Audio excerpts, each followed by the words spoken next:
friends, a very good morning to all of you. I hope you all are doing good. So first of all, I am really sorry because yesterday I did not make any video, so I'm really sorry for that. So I'll talk about the business management, one of the most important topic of the business management and HR management, that is delegation of authority. And we'll talk about the delegation of authority features and decentralization in this video. If the video is lengthy, then we'll talk about the delegation of authority. In next video we will talk about the decentralization. So without wasting time, let's start our topic. delegation of authority मतलब होता है distribution of authority.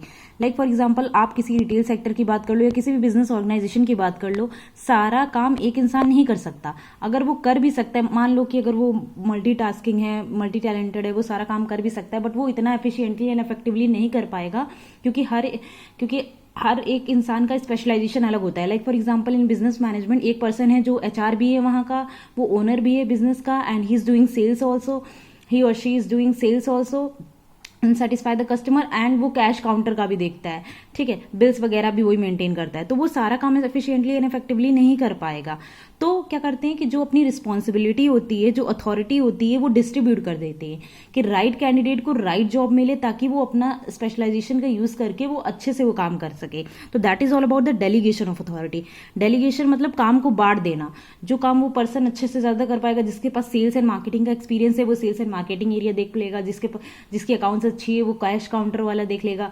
जो HR है, जो recruit अच्छे से कर पाता है, उसको एचआर वाला पोर्शन दे देंगे. तो ऐसे ही हर पर्सन को डेलीगेट कर देना authority. So that is all about the delegation of the authority.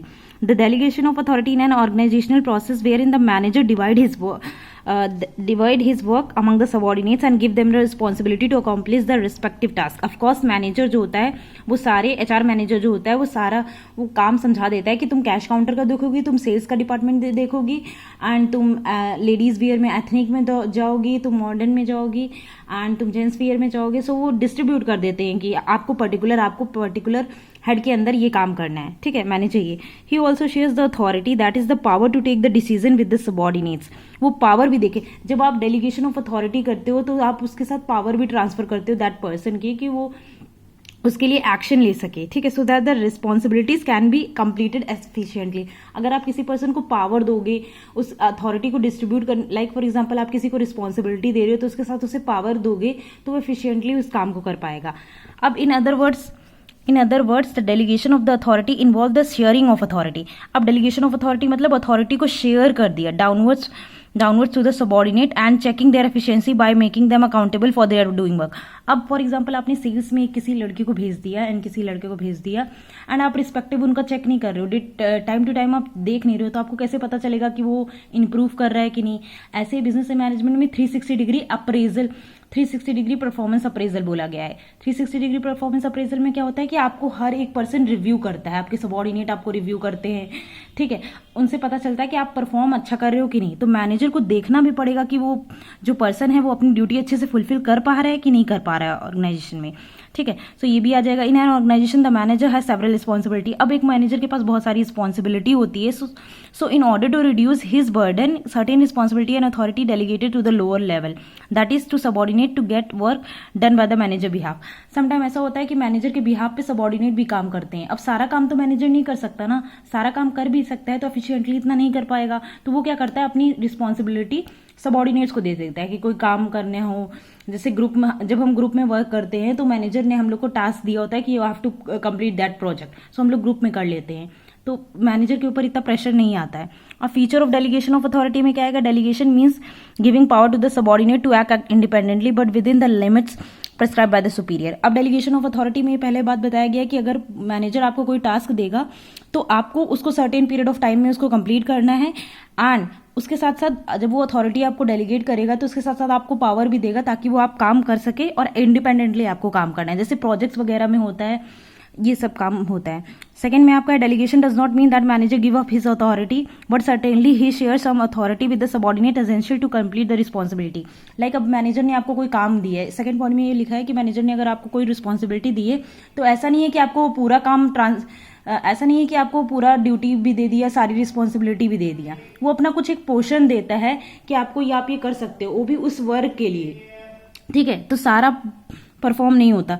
Third में है authority once delegated can be further expanded or withdrawn by the superior depending on the. अब एक बार अथॉरिटी आपने, अब मैनेजर ने सबऑर्डिनेट को एक अथॉरिटी दे दी तो आप उसे ले भी सकते हो। अगर कम जो होता है, अगर जो सेल्स पर्सन है वो अच्छे से परफॉर्म नहीं कर रहा है, वो अच्छे से नहीं कर रहा है, तो आप डेलीगेट, ऐसा नहीं है कि आप उसे ले नहीं सकते, आप उससे वो काम ले सकते हो, आप किसी और को दे सकते हो जो और इफेक्टिवली उसको काम कर सके, ठीक है।